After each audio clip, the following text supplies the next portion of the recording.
नमस्कार, बहुत स्वागत है आप सभी का। आपके साथ मैं पल्लवी रविंद्र सिंह और बुलेटिन की शुरुआत इस वक्त की बड़ी खबर के साथ करेंगे। मंत्रिमंडल गठन से जुड़ी बड़ी खबर आप तक पहुंचाएंगे। जेपी नड्डा के आवास पर महत्वपूर्ण बैठक चल रही है। जेपी नड्डा के आवास पर राजस्थान के प्रमुख नेताओं की बैठक है। सीएम और दोनों डिप्टी सीएम नड्डा के आवास पर इस वक्त मौजूद हैं।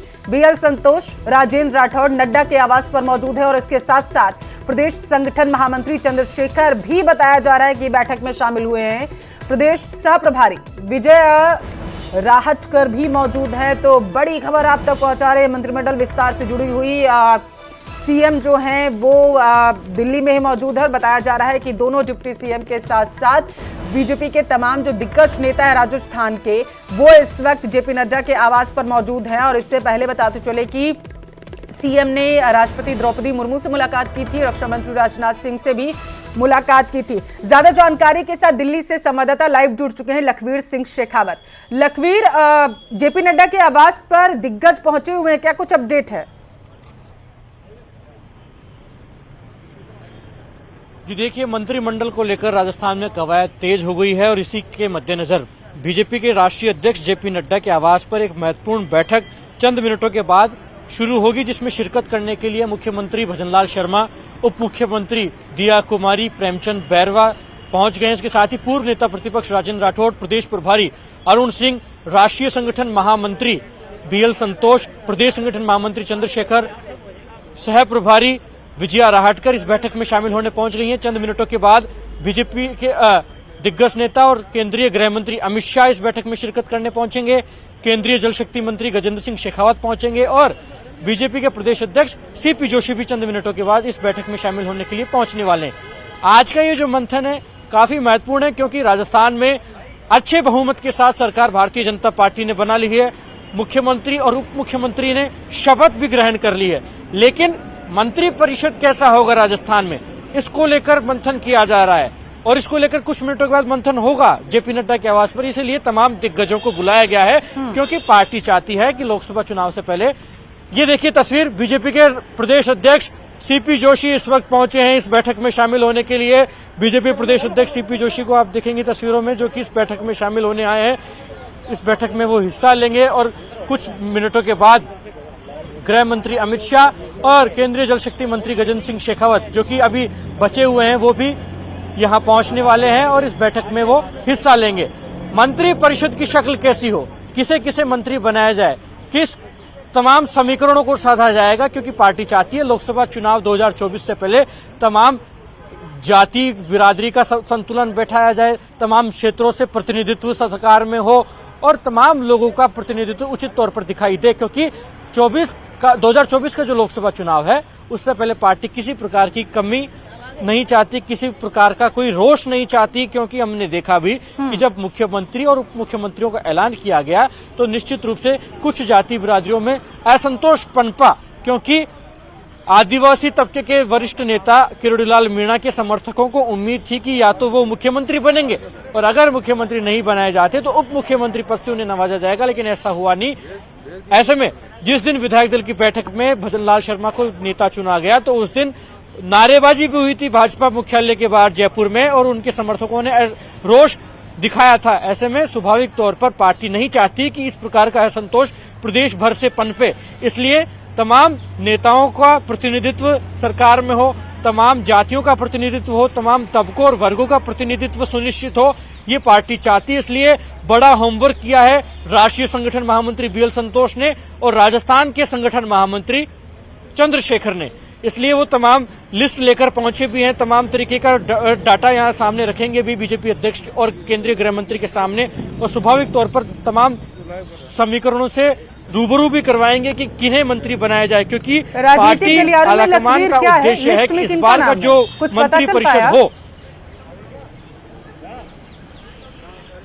देखिए पार्टी आलाकमान का उद्देश्य है कि प्रभावी मंत्री परिषद हो, तमाम वरिष्ठों को मौका दिया जाए, उसके साथ साथ युवाओं का प्रतिनिधित्व बढ़ाया जाए, क्योंकि जिन नेताओं ने संघर्ष किया पिछले 5 साल वो तो इस मंत्री परिषद में दिखेंगे। इसके साथ साथ जिनका जनता से सीधा कनेक्ट है, जो कि जनता के बीच में मैसेज डिलीवर कर सकते हैं, ऐसे नेताओं को मंत्री पद से नवाजा जाएगा निश्चित रूप से।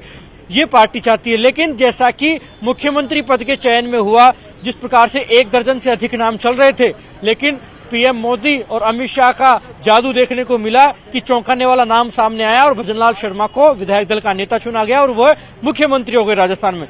ऐसे में मंत्री परिषद में भी कई चौंकाने वाले नाम सामने आ सकते हैं, जिनकी चर्चा फिलहाल नहीं की जा रही। ऐसे कई नाम देखने को मिल सकते हैं। और जैसा कि पल्लवी आप जानना चाह रही हैं कि कौन कौन नाम इन सूचियों में हो सकते हैं, तो निश्चित रूप से जिन नेताओं का अभी चर्चाओं में नाम है, खास करके अगर हम बात करें तो किरोड़ीलाल मीणा, महंत बालकनाथ योगी, देवी सिंह शेखावत, पुष्पेंद्र सिंह राणावत के साथ ही अगर हम बात करें जोगेश्वर गर्ग, जितेंद्र गोठवाल, देवी सिंह शेखावत, विक्रम सिंह जाखल, ये वो तमाम नाम हैं जो कि मंत्री परिषद में देखने को मिल सकते हैं। पार्टी चाहेगी कि इन तमाम नेताओं का अनुभव का लाभ लिया जाए। राज्यवर्धन सिंह राठौड़ मंत्री परिषद में हो सकते हैं क्योंकि वो भारत सरकार में मंत्री रहे, अभी वो झोटवाड़ा से अच्छे मतों से चुनाव जीतकर आए हैं। ऐसे में पार्टी चाहेगी कि जिस प्रकार से उनकी फॉलोइंग युवाओं में है और राजपूत समाज से वो आते हैं, हालांकि उन्हीं की नजदीक की सीट विद्याधर नगर से चुनाव जीतकर आई दिया कुमारी अब उप मुख्यमंत्री है। ऐसे में वो मंत्री परिषद में शामिल हो पाएंगे या नहीं हो पाएंगे, बड़ा सवाल है। लेकिन पार्टी चाहेगी कि उनके अनुभव का लाभ लिया जाए, उनकी जो युवाओं में पकड़ है उसका लाभ पार्टी ले और उन्हें मंत्री परिषद में शामिल करवाया जाए। ऐसे में उन तमाम नेताओं को शामिल करवाया जाएगा, खास करके जो सांसद से विधायक का चुनाव लड़े नेता हैं, उन्हें मंत्री परिषद में शामिल किया जा सकता है। तो आप लखवीर कहना चाहते हैं कि इस बार बीजेपी आलाकमान का फोकस सीधे तौर पर युवाओं पर है और ये भी देखा जा रहा है, सारे समीकरणों को साधने की क्योंकि कोशिश की जा रही है, तो लखवीर ये भी देखा जा रहा है कि किनकी पकड़ जमीनी जो है वो मजबूत है, क्योंकि इसका सीधा असर लोकसभा चुनाव पर पड़ेगा। लखवीर बिल्कुल निश्चित रूप से लोकसभा चुनाव में पार्टी 25 की 25 सीटें जीते, ये प्रमुख उद्देश्य बीजेपी आलाकमान का है। क्योंकि राजस्थान वो राज्य है जिसने 2014 और 2019 के लोकसभा चुनाव में राजस्थान से 25 की 25 सीटें भारतीय जनता पार्टी को दी। ऐसे में बीजेपी चाहेगी कि इस बार जब 2024 का लोकसभा चुनाव हो तो इसी तरीके से राजस्थान फिर एक बार 25 की 25 लोकसभा की सीटें बीजेपी की झोली में दे। लेकिन उसके लिए पार्टी को तमाम समीकरणों को साधना होगा, तमाम नेताओं को प्रतिनिधित्व देना होगा और तमाम उन नेताओं को तरजीह देनी होगी मंत्री परिषद में जो कि जमीनी स्तर पर काफी मजबूत पकड़ रखते हैं। ये देखिए तस्वीरें मेरे कैमरामैन साथी अनिल शर्मा आपको दिखाएंगे कि केंद्रीय गृह मंत्री अमित शाह का कारगेट बीजेपी अध्यक्ष जेपी नड्डा के आवास पर पहुंच गया है। गृह मंत्री अमित शाह इस बैठक में शामिल होने के लिए बीजेपी अध्यक्ष जेपी नड्डा के आवास पहुंचे हैं। ये एक्सक्लूसिव तस्वीरें हैं, आप देखेंगे कि केंद्रीय गृह मंत्री अमित शाह बीजेपी अध्यक्ष जेपी नड्डा के आवास में एंटर हो रहे हैं। इस बैठक में वो हिस्सा शामिल होंगे क्योंकि काफी महत्वपूर्ण ये बैठक है, क्योंकि इस बैठक में तय किया जाएगा कि आखिरकार कौन मंत्री परिषद में शामिल हो, किन किन चेहरों पर दाव खेला जाए, किन किन चेहरों को मंत्री परिषद में शामिल किया जाए। इसीलिए राष्ट्रीय संगठन महामंत्री बीएल संतोष भी इस बैठक में शिरकत कर रहे हैं। एक और तस्वीर हम आपको दिखाएंगे, केंद्रीय जल शक्ति मंत्री गजेंद्र सिंह शेखावत का वाहन भी आ रहा है। केंद्रीय जल शक्ति मंत्री गजेंद्र सिंह शेखावत भी पहुंचे हैं, इस बैठक में हिस्सा लेंगे और गजेंद्र सिंह शेखावत साफ तौर पर तस्वीरों में देख सकते हैं आप कि आप देखेंगे कि गजेंद्र सिंह शेखावत इस बैठक में शामिल होने जा रहे हैं, इस बैठक में हिस्सा लेंगे और विक्ट्री का साइन बनाकर वो गए हैं। काफी सवाल मेरा यही था लखवीर, आपसे विक्ट्री का साइन बनाते हुए जो है गजेंद्र सिंह शेखावत नजर आए हैं। सियासी गलियारों में इसके काफी मायने निकाले जाएंगे, जरा समझाइएगा आप। देखिए निश्चित रूप से गजेंद्र सिंह शेखावत वो चेहरा है जिनके ऊपर पूरे इलेक्शन मैनेजमेंट का दारोमदार था।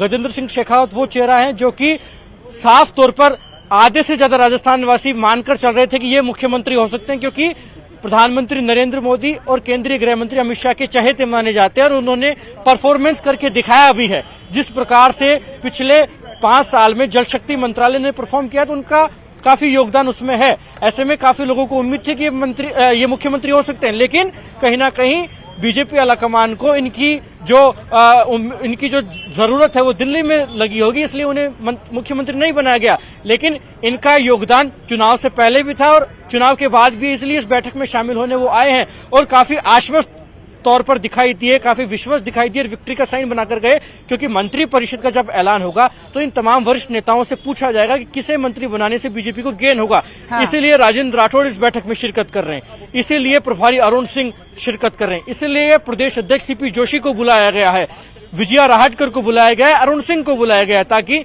इन तमाम नेताओं के अनुभव का लाभ लिया जाए, इन नेताओं से फीडबैक जुटाया जाए कि किन्हें मंत्री बनाने से, मंत्री परिषद में किन नेताओं को शामिल करने से लाभ मिलेगा। ये देखिए, केंद्रीय मंत्री अर्जुन राम मेघवाल इस बैठक में शामिल होने के लिए आए हैं। इस बैठक में वो भी हिस्सा लेंगे। केंद्रीय कानून मंत्री अर्जुन राम मेघवाल इस वक्त पहुंचे हैं। आधुनिक भीमराव अंबेडकर के रूप में जाने जाते हैं, बड़े दलित नेता हैं, कानून मंत्री बनाकर बीजेपी ने मैसेज दिया है पूरे देश भर में कि दलितों को साधने का, दलितों के साथ और उनके विकास का काम पार्टी कर रही है। इसलिए अर्जुन राम मेघवाल को बड़ा चेहरा पार्टी घोषित करती रही है। चुनावी कैंपेन में भी हमने देखा कि जिस प्रकार से इन्होंने रैलियां की, खुद प्रधानमंत्री नरेंद्र मोदी ने 2 से 3 बार इनके नाम का उल्लेख सार्वजनिक मंचों से किया। तो इनसे भी जानना चाहेगा बीजेपी का आलाकमान इस बैठक में कि कौन से वो दलित चेहरे हो सकते हैं जिन पर दाव खेलने से, जिन्हें मंत्री परिषद में शामिल करने से दलित वोट बैंक जो है 2024 में बीजेपी के पक्ष में लामबंद हो, बीजेपी के साथ नजर आए। इसीलिए अर्जुन राम मेघवाल भी इस बैठक में शिरकत करने पहुंचे हैं, जो कि बताएंगे बीजेपी के आलाकमान को कि 2023 का जो विधानसभा चुनाव हुआ उसमें दलित वोट बैंक की स्थिति क्या रही, पूरे प्रदेश भर में किस प्रकार का रेस्पॉन्स मिला, क्या पिछली बार से कम वोट साझा हुए बीजेपी के पक्ष में दलितों के, या फिर कुछ बढ़ोतरी हुई है। ऐसे में उसी आधार पर मंत्री भी बनाए जाएंगे और इनसे जाना भी जाएगा कि ऐसे कौन से वो दलित नेता हो सकते हैं जो कि प्रभावी तौर पर काम करेंगे, बीजेपी के संगठन को पूरे प्रदेश में मजबूत करेंगे, और जिस प्रकार से दलित तो क्या लखवीर भूमिकाएं भी तय हो सकती है, जैसा आप महत्वपूर्ण जानकारी दे रहे हैं यहाँ पर। एक तो कैबिनेट विस्तार को लेकर के चर्चा होगी, ये तो आप बता ही रहे हैं, लेकिन दूसरे समीकरणों को साधने की भी बीजेपी कहीं ना कहीं कोशिश करेगी, क्योंकि समय लोकसभा चुनाव में बेहद कम बचा हुआ है। अगर कहीं पे बीजेपी को कम वोट मिला होगा, विधानसभा चुनाव की बात करें, तो क्या वहां पर आपके पास आऊंगी, मैं इसकी जानकारी दूंगी। लेकिन इस वक्त की सबसे बड़ी खबर दर्शकों तक पहुंचाना बेहद जरूरी है। दलित चेहरे को मंत्रिमंडल में जगह मिल सकती है। इस वक्त की बड़ी खबर आप तक पहुंचा रहे हैं, आदिवासी चेहरे को मंत्रिमंडल में जगह मिल सकती है, ऐसी जानकारी है। जेपी नड्डा के आवास पर महत्वपूर्ण बैठक चल रही है। युवा चेहरों को मंत्रिमंडल में जगह मिल सकती है और इसके साथ साथ दलित चेहरे को मंत्रिमंडल में जगह मिल सकती है। बड़ी खबर आप तक पहुंचा रहे हो। सीधा लखवीर आप तक आते हुए, आप अभी बता भी रहे थे कि दलितों को साधने की कोशिश कहीं ना कहीं बीजेपी कर रही है। जाहिर सी बात है, क्योंकि विपक्ष लखवीर इस वक्त एक बात पर अटका हुआ है और वो मुद्दा है जातीय जनगणना का। बीजेपी नहीं चाहती है कि उसका असर दिखे, इसी वजह से दलित चेहरे को लगातार बीजेपी आगे कर रही है। और बड़ी खबर है कि दलित चेहरे को कैबिनेट में शामिल किया जा सकता है लखवीर मंत्रिमंडल में। देखिए, न केवल दलित बल्कि आदिवासी हाँ। जो प्रतिनिधित्व है वो भी इस मंत्री परिषद में देखने को मिलेगा, और आदिवासी तबकों से जुड़े नेताओं को, दलित नेताओं को इस मंत्री परिषद में शामिल करवाया जाएगा, इसमें कोई दो राय नहीं है। लेकिन ऐसे कौन से वो आदिवासी नेता होंगे, ऐसे कौन से वो दलित नेता होंगे जो कि साफ तौर पर, ये देखिए, केंद्रीय कृषि राज्य मंत्री कैलाश चौधरी का वाहन पहुंचा है इस बैठक में शामिल होने। कैलाश चौधरी आए हैं, इस बैठक में शिरकत करेंगे और कैलाश चौधरी से भी जाना जाएगा कि आखिरकार ऐसे कौन से वो जाट चेहरे हो सकते हैं जिन्हें मंत्री बनाया जाए, जिन्हें मंत्री परिषद में शामिल किया जाए। और कैलाश चौधरी का इस बैठक में आना इसलिए भी महत्वपूर्ण है क्योंकि संगठन में फेरबदल पार्टी करेगी। पार्टी बीजेपी के प्रदेश अध्यक्ष किसी और नेता को बनाएगी, क्योंकि भजनलाल शर्मा ब्राह्मण तबके से आते हैं और बीजेपी के प्रदेश अध्यक्ष सीपी जोशी भी ब्राह्मण हैं। ऐसे में जो प्रदेश अध्यक्ष का पद है वो या तो किसी मूल ओबीसी के नेता को या फिर किसी आदिवासी या दलित नेता को दिया जा सकता है। ऐसे में कैलाश चौधरी का नाम इस रेस में है कि उन्हें बनाया जा सकता है राजस्थान में भारतीय जनता पार्टी का प्रदेश अध्यक्ष। काफी चर्चाएं भी हुई, हमने देखा कि जिस दिन विधायक दल की बैठक हो रही थी उस दिन भी काफी चर्चाएं हुई, काफी रूमर्स पैदा हो गई थी कि कैलाश चौधरी को राजस्थान बुलाया गया है, वो राजस्थान जाएंगे, विधायक दल की बैठक में शिरकत करेंगे, उनके नाम का ऐलान हो सकता है। लेकिन वो सिर्फ अफवाहें निकली, ऐसा हुआ नहीं। लेकिन बीजेपी के प्रदेश अध्यक्ष पद की रेस में वो शामिल हैं और हो सकता है कि उन्हें प्रदेश अध्यक्ष बना भी दिया जाए। लेकिन अगर प्रदेश अध्यक्ष पद में बदलाव पार्टी करती है तो देखने वाली बात ये होगी कि क्या लोकसभा चुनाव से पहले बदलाव किया जाएगा और इससे या फिर पहले मैं लोकसभा लखवीर चुनाव ये के भी बाद आपसे पूछ प्रदेश रही थी अध्यक्ष कि बैठक पद में में क्या बदलाव कुछ किया अन्य जाएगा। मुद्दों को ये फिलहाल साधने की भविष्य के बीजेपी गर्भ में कोशिश करेगी, जो देखना क्योंकि पड़ेगा। अगर विधानसभा चुनाव को देखें तो सीएम के रूप में ब्राह्मण, दिया कुमारी के रूप में राजपूत और बैरवा के रूप में दलितों को तो साध लिया गया है बीजेपी की तरफ से। आगे की जिम्मेदारी किस तरीके की क्या तय की जा सकती है?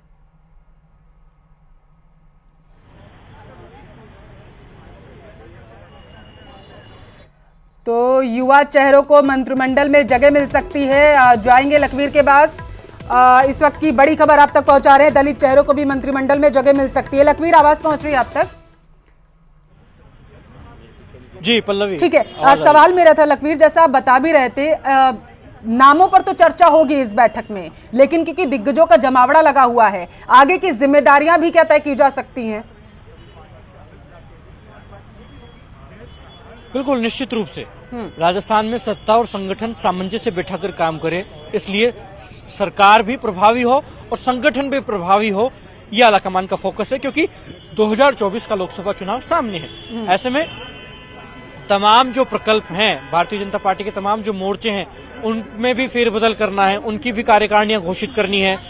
स्वाभाविक तौर पर प्रदेश के संगठन में भी बड़े बदलाव देखने को मिल सकते हैं और जैसा कि मैं पहले बता भी रहा था कि बीजेपी प्रदेश अध्यक्ष पद में भी बदलाव हो सकता है। हालांकि ये देखने वाली बात ये होगी कि लोकसभा चुनाव से पहले बीजेपी का प्रदेश अध्यक्ष बदला जाता है या लोकसभा चुनाव के बाद बदला जाता है, लेकिन बीजेपी का प्रदेश अध्यक्ष बदला जाएगा, ये तय हो गया है।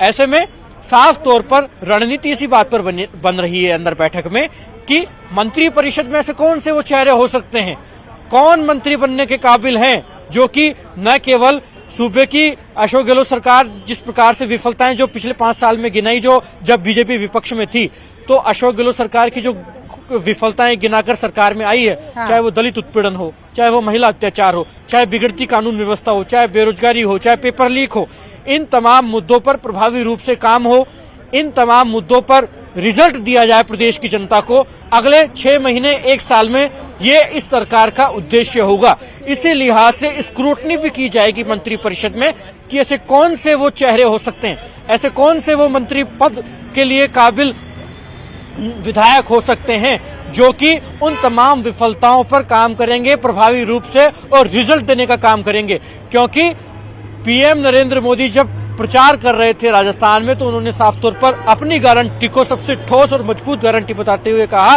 कि नरेंद्र मोदी की गारंटी का मतलब है काम होने की गारंटी, गारंटी पूरा होने की गारंटी, ये साफ तौर पर कहते हुए नजर आए थे। और ये बीजेपी का पेट स्लोगन भी हो गया है उन सभाओं के बाद से, और बीजेपी आगे बढ़ी भी पीएम नरेंद्र मोदी के नाम से ही।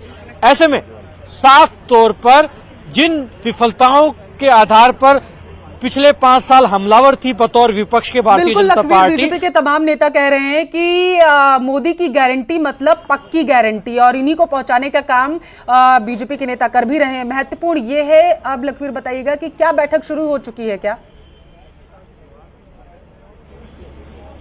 बिल्कुल, इस बैठक में अपेक्षित तमाम नेता राष्ट्रीय अध्यक्ष जेपी नड्डा के आवास पर पहुंच गए हैं और इस बैठक का विधिवत शुभारंभ हो भी गया है। ये बैठक अब बीजेपी अध्यक्ष जेपी नड्डा के आवास पर शुरू हो गई है, जिसमें पहले तो साफ तौर पर तमाम जो प्रदेश कोर ग्रुप के सदस्य हैं उनका धन्यवाद ज्ञापित किया जाएगा, उनका आभार जताया जाएगा, और क्योंकि राजस्थान में बीजेपी की अच्छे बहुमत के साथ सरकार बनी है। हालांकि बीजेपी एक्सपेक्ट कर रही थी राजस्थान में कि 130 से ज्यादा सीटें आएंगी, लेकिन इतनी आई नहीं, क्योंकि करीब 10 बीजेपी के बागी ही चुनाव जीतकर आ गए। तो उन तमाम पॉसिबिलिटीज पर भी मंथन संभव है इस बैठक में कि आखिरकार वो क्या कमियां रही कि बीजेपी की सीटें कम रही, आखिरकार वो क्या कमियां रही कि हम हमारे बागियों को मना नहीं पाए और वो निर्दलीय चुनाव लड़े और जीत कर आ गए। और साफ तौर पर कई सीटों पर तो बीजेपी के आधिकारिक जो प्रत्याशी थे उनकी जमानत भी जब्त हो गई। सांसद देवजी पटेल अपनी जमानत नहीं बचा पाए, स्वर्गीय भैरव सिंह शेखावत के दामाद और पूर्व मंत्री नरपत सिंह राज भी चित्तौड़गढ़ से अपनी जमानत नहीं बचा पाए।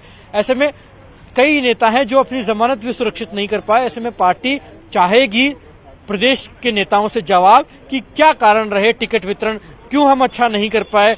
बीजेपी के नेता of the record of camera कहते भी हैं कि अगर टिकट वितरण ठीक तरीके से होता तो हम अच्छा परफॉर्म कर सकते थे, हमारी सीटें और बढ़ती, लेकिन कहीं ना कहीं चूक हम में हुई, कमियां रह गई। हालांकि हमारी सरकार अब आ गई है, अब सरकार अच्छे तरीके से कैसे काम करे ये हमारा उद्देश्य है। हमारा संगठन कैसे प्रभावी तौर पर मजबूत पूरे प्रदेश में दिखाई दे, ये हमारा फोकस है। और निश्चित रूप से इस बैठक में चर्चा यही होगी कि आखिरकार मुख्यमंत्री, उप मुख्यमंत्री के साथ साथ मंत्री परिषद में कौन कौन नेता शामिल हों।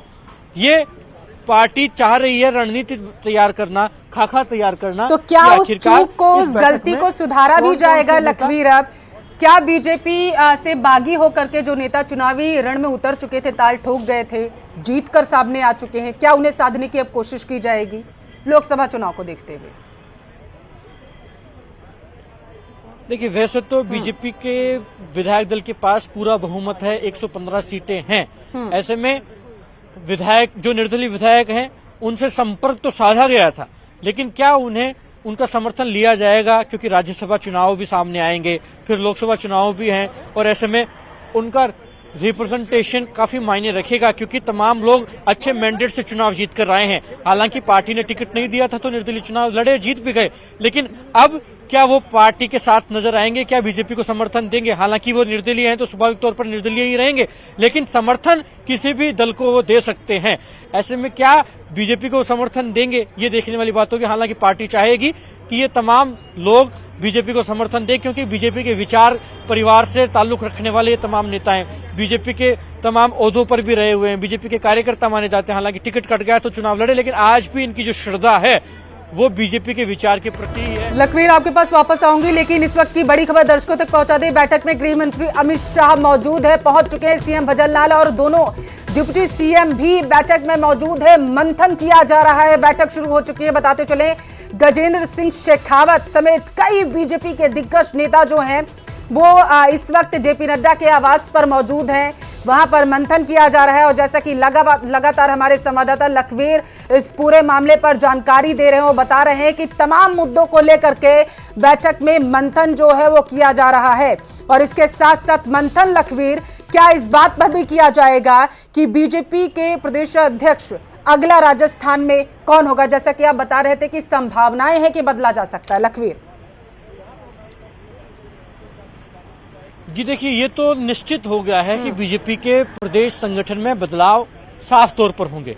बीजेपी का प्रदेश अध्यक्ष भी बदला जाएगा, कोई नया प्रदेश अध्यक्ष देखने को मिलेगा, चाहे और वो प्रदेश अध्यक्ष जो होगा वो मूल ओबीसी या फिर दलित आदिवासी तबके से ताल्लुक रखने वाला होगा, ये साफ तौर पर कहा जा सकता है। हालांकि प्रदेश अध्यक्ष कौन होगा, इस पर तमाम जो आलाकमान है वो मंथन करेगा, तमाम दिग्गज नेता मंथन करेंगे, और उसके बाद ही राजस्थान भाजपा का नया प्रदेश अध्यक्ष नियुक्त किया जाएगा।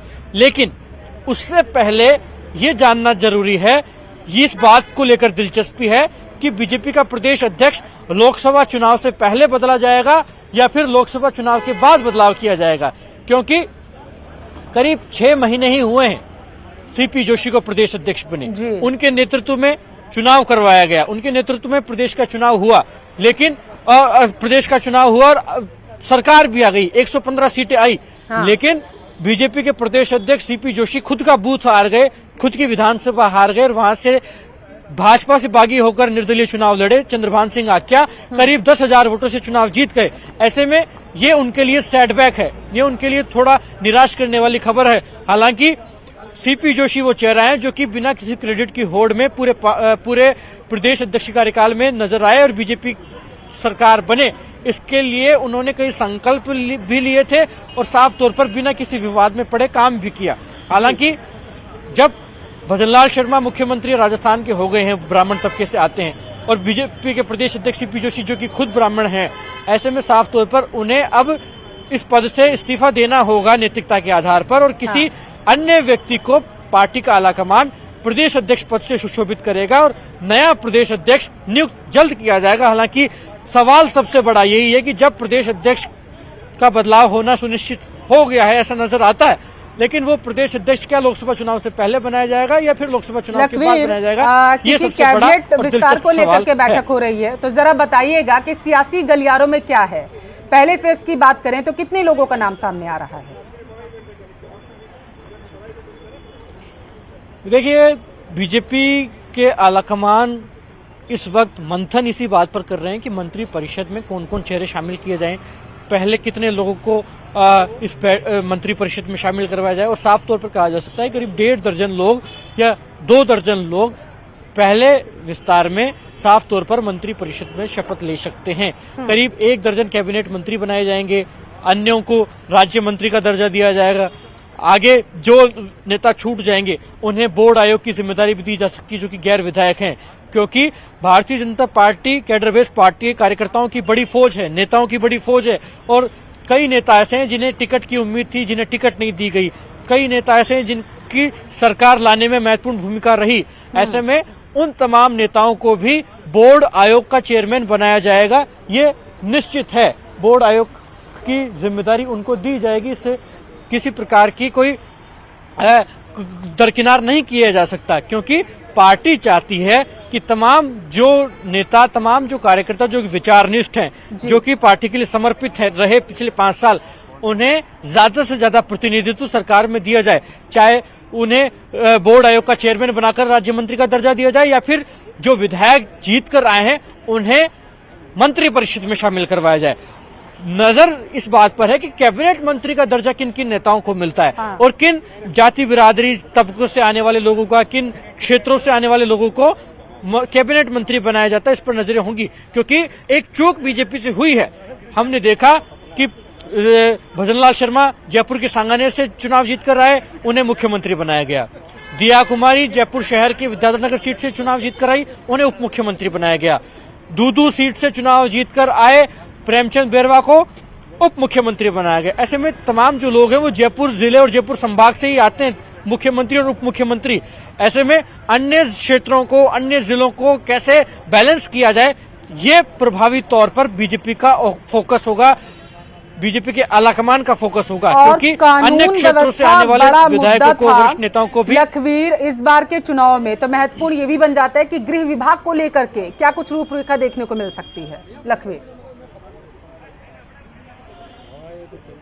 बहुत अच्छा सवाल है पल्लवी आपका। देखने वाली बात होगी कि आखिरकार गृह विभाग जो है, गृह मंत्रालय जो है, वो क्या मुख्यमंत्री खुद अपने पास रखेंगे या फिर किसी वरिष्ठ विधायक को, वरिष्ठ नेता को गृह मंत्रालय सौंपा जाएगा, क्योंकि बिगड़ती कानून व्यवस्था को बड़ा मुद्दा बनाया भारतीय जनता पार्टी ने बतौर विपक्ष। भारतीय जनता पार्टी ने मुद्दा बनाया तुष्टीकरण को, महिला अपराध को, महिला अत्याचार को, दलित उत्पीड़न को। तो इन तमाम मुद्दों पर गृह मंत्रालय बेहतर मॉनिटरिंग करे, इसलिए देखने वाली बात होगी कि नाम किन किन का सामने निकल कर आता है। लखवीर, नजर बनाए रहेगा, क्योंकि बड़ी अपडेट दर्शकों तक पहुंचा रहे हैं, बड़ी खबर है ये। फिलहाल के लिए आपका शुक्रिया तमाम जानकारी पहुंचाने के लिए, और इसी के साथ फिलहाल के लिए